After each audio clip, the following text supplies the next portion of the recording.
நீங்கள் இப்போ பார்த்துட்டு இருக்கிறது நிட்டான்டி இன்னோவேஷன்ஸ் அப்படின்ற கம்பெனியினுடைய ஜூடர் அப்படின்ற மாடல். ஸோ இது வந்து பார்த்தீங்க அப்படின்னா ஒரு சைக்கிள்.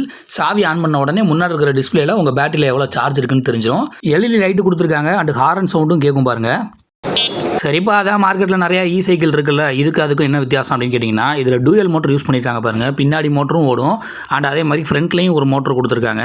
நீங்கள் நான் வழக்கம் போல் ஆசோலேஷன் கொடுத்தீங்கன்னா பின்னாடி ஓடும். லெஃப்ட் சைடு ஹேண்டில் சின்னதாக வந்து பார்த்தீங்கன்னா ஒரு மவுண்ட் கொடுத்துருக்காங்க த்ராட்டில்.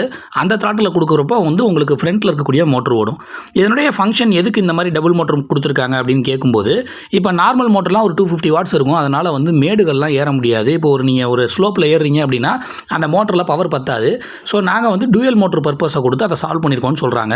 அப்புறம் ஒரு எக்ஸ்டர்னல் பேட்டரி இருக்குது, அதுலேயே ஆன் ஆஃப் சுவிட்சும் இருக்குது. இதை நீங்கள் அப்படியேவும் சார்ஜ் போட்டுக்கலாம், கழட்டியும் சார்ஜ் போட்டுக்கலாம். அதுக்கு 2 கண்ட்ரோலரும் கொடுத்துருக்காங்க. சீட்டு குஷன் நல்லா இருக்குது. யாருக்காவது வேணும்னா இந்த கான்டாக்ட் நம்பருக்கு கான்டாக்ட் பண்ணி வாங்கிக்கோங்க. தேங்க்ஸ் ஃபார் வாட்சிங்.